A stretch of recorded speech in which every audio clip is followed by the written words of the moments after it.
Hello, you 12. Welcome to our fifth and last video here for our eighth topic, energy consumption. And this one's going to be fairly quick.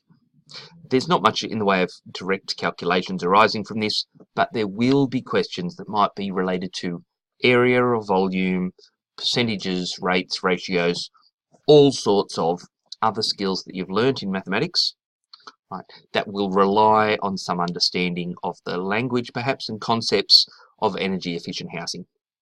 What do we need? What does energy efficient housing mean?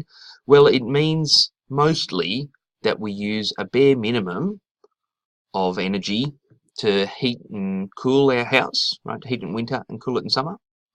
That's for energy efficient, that's the main thing, heating and cooling. Ways that we can make our house comfortable without blasting the air conditioner or heater so much can be some of these things.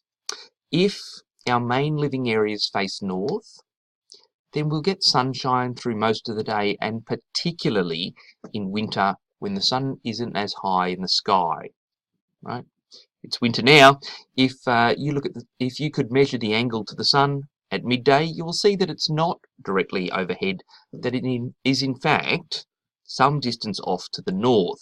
So that will shine in low under your eaves, perhaps through your north-facing windows, and make those living areas much more pleasant if your main living areas face north. And it's not such a problem in summer because the sun is then further overhead, so it doesn't come in on that angle through your windows. Okay, so north-facing is a great thing. It's very hard, however, to change an existing house so that it faces north. Not always practical.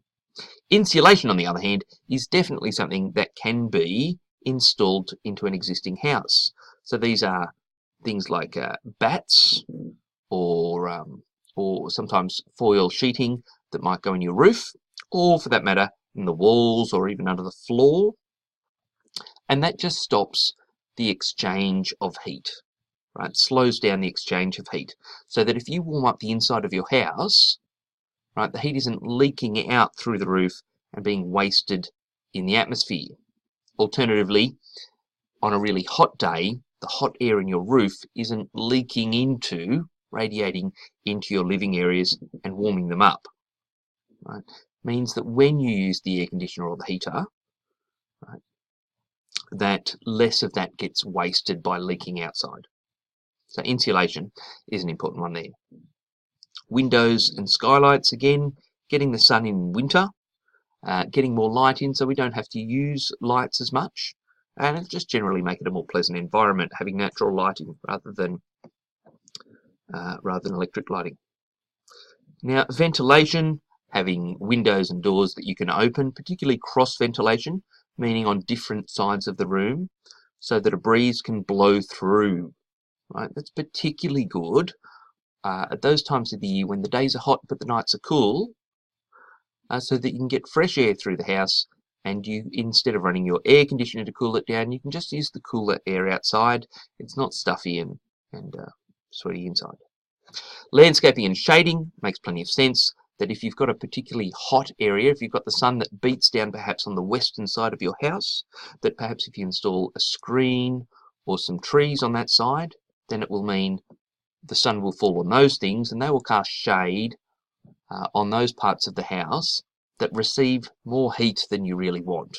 Okay, typically western facing walls that will attract lots of heat on summer afternoons. Finally, building materials. There's all sorts of things that go into this, but denser building materials like brick and stone will cool down slower or on winter nights, right? They'll hold the heat from the day. Might not be much, but there's some. Certainly it's warmer through the day than it is at night. And on summer days, right, they will take longer to warm up. So they help to moderate the temperature out, to reduce the difference between day and night, and usually that's a good thing.